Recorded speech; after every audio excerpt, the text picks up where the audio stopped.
Multilinguals, what's your they didn't realize I could understand their language story? I'm born to Russian immigrants. Whenever my family and I travel abroad, we almost exclusively speak Russian and tend to get better attitudes from people when they don't think we are American tourists. When I was 12 or so, we were in a cafe in Belgium and a large group of 20-something guys walk in. My dad gets a worried look on his face, drops his voice, and says we are Americans right now. He explained to me later that they were Chechen gang members at the time when Chechnya was at war with Russia and anti-Russian sentiments were extremely high. Happened to my wife when she worked at McDonald's. She looks a little on the Asian side, but is from Guatemala. Group of Spanish speaking people pay at the drive-thru and try shortchanging her. Driver says he smelled to China, no safe count to that damn Asian lady can't count. Wife takes the money and very politely says they are short in Spanish. Driver turns red while passengers couldn't stop laughing. When I was in Romania, as a Hungarian, I went to buy some food in a small town. I didn't know people in the restaurant were ethnic Hungarians, so when I asked for my food in English, the guy shouted a burger for this F***cker in Hungarian to the kitchen. I was curious how it would end, so I pretended I didn't understand. When he got me my food and asked for double the price, I said, now in Hungarian, look, dude, you can give me that for normal price or I'm leaving it, but I sure as hell ain't coming back to UMFS ever again. I've posted this on other threads before, but I think it fits here. I lived in Japan when I was little and retook Japanese in college, so I didn't sound like a child when I spoke.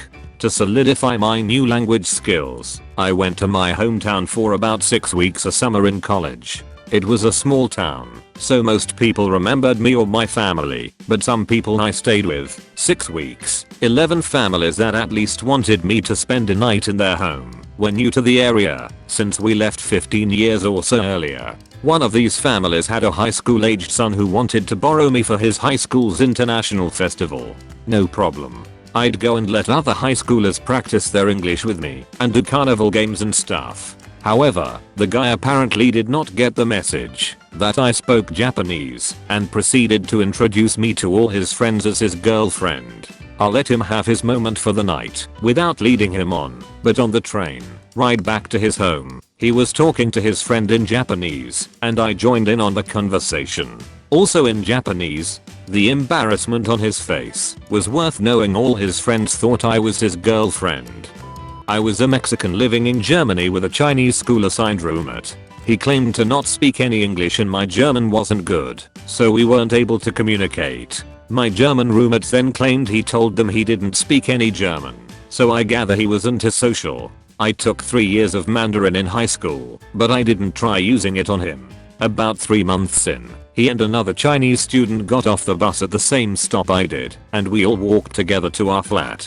Heard him talking about me and his friend laughing but held back. Once we got to our flat, I opened the door and told them to please enter in Chinese. I still remember his shocked face. His friend later complimented my Chinese, while a few weeks later my roommate claimed my Chinese was so bad that he couldn't understand me. I seriously think he just wanted no contact with me, possibly because he never followed the cleaning schedule. I'll try to simplify this for non-poker players, but just know that 8 beat 7s. I was in Detroit and playing cards for a little higher stakes than I'm used to, and this obnoxious group of Lebanese guys come to throw their money around.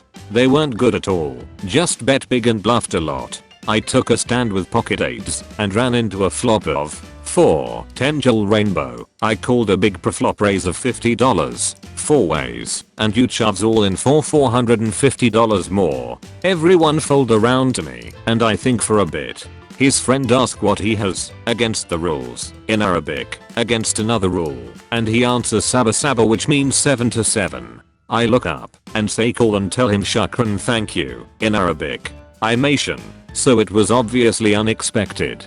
The table erupts in laughter and he actually was a good sport about it. He got roasted by his friends for the rest of the night and most of the people there just ended up taking their money anyway.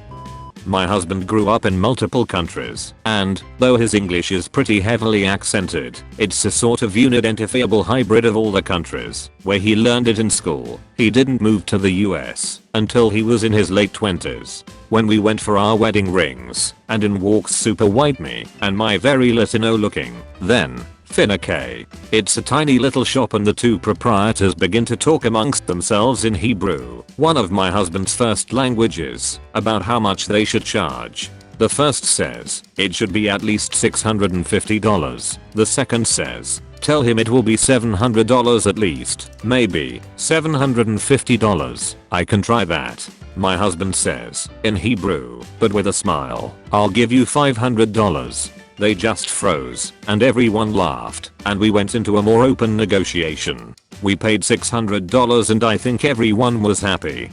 I live in Austria, but my dad is from Brazil. All my Austrian aunts and uncles married a Brazilian. My grandparents from my mother's side opened and lead a factory of our family company in Brazil. That's why everyone was there, but some eventually came back to Austria, just like my mom with my dad. Me and my siblings were raised multilingual, but lived most of our life in Austria.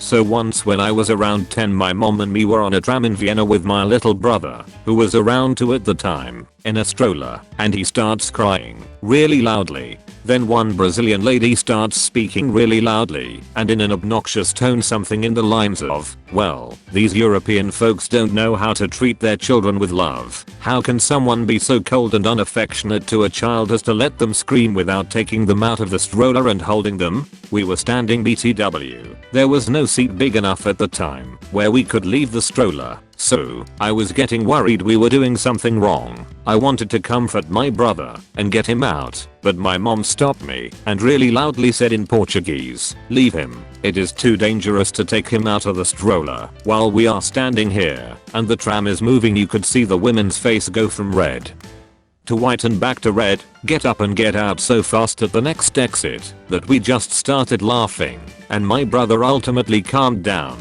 Not really exciting, but I find it funny when I think back. I was in New York and entered one of those electronics stores. I asked the price of an item in English. The guy at the counter turns to another guy who on a ladder stocking items and asks in Hebrew how much he should charge. I speak Hebrew, so I'm following their dialogue. The guy on the ladder looks at me and notices that I'm following them with my eyes. Then he switches to Arabic. I don't speak Arabic. The counter guy tells me the price in English. I say too expensive in Hebrew and leave. 2 deaf people were in my store talking, signing, on me. My sister is deaf. I know ASL. After I got their money, I kindly told them to get the out and ended the conversation with the one sign everyone knows. I've said this before. It happened a while ago.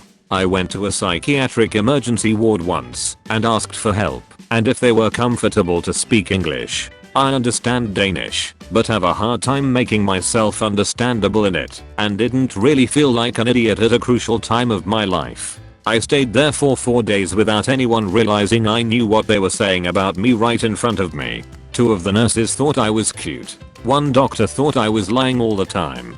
A patient thought I was a spy for the staff. A lot happened in those 4 days. It made my stay way more enjoyable than it should have been. My wife is Indian and her family speaks Gujarati. I've spent many years trying to pick it up and have found it to be very difficult as there are no great resources that I'm aware of to learn it. You just have to listen and try to guess the context. Anyway, over the years I've gotten pretty good, and when my wife's aunt was visiting from India she went right into my wife about how much weight I'd gained and how bad my diet must be. I understood every word and stopped her about 2 minutes into her rant. Turns out it didn't stop her from continuing. Some workers at an airport restaurant were saying very inappropriate things about my sister in Spanish. The women were criticizing her appearance, arguing with the men, who were saying very inappropriate observations about what she was wearing and what they would do to her. I ordered in Spanish. Workers all went silent and looked stunned. I asked detailed questions about the food/menu in Spanish so that they understood I knew everything they were saying. I gave her my credit card, but she never swiped it, and a $40 airport meal was free. So at the end of the day it was a win. I only speak one language, but was training this guy on it till a few years ago, and there were two French girls chatting in French and suddenly he got a huge smile and said mercy to the girls. One burst out laughing and the other one turned bright red. Turned out she was talking about how hot she found him. I actually have a reverse story. I had to act as if I didn't speak a language. I was going back home after having studied for a while in Uppsala, Sweden, and during the time I spent there, I had the occasion to learn quite a lot of Swedish. Anyways, to go back home, I had to buy a train ticket to Arlanda airport from Uppsala Central to get to my flight, which was really early in the morning, and I did so, but bought my ticket with the company Society of Jesus, Statens Järnvägar. However, the first train that arrived at the station and that was going to the airport was a Traffic, different company, train which I did not buy a ticket for. Worried that I would be late to the airport, I still took the train thinking that they almost never check the tickets, and thinking that my ticket might actually work for that company as well. Well, they did check that day. The controller asks me in Swedish to see the ticket. So I hand it to him, and he looks at me and says in Swedish, "Wrong ticket." So I decide to do the dumb tourist and I pointed to my passport and said in bad French accent, "Sorry, I don't speak Swedish," and I explained that I thought this ticket was the right one to go to the airport. He immediately gave me my ticket back and said that it was okay, but to check next time to buy the right ticket with the right company in English. So I got off without any fine or anything like that because I faked not being able to speak Swedish. I still feel bad about it today. If the controller that met me that day is readying this, I just want to say, tack och FRLT.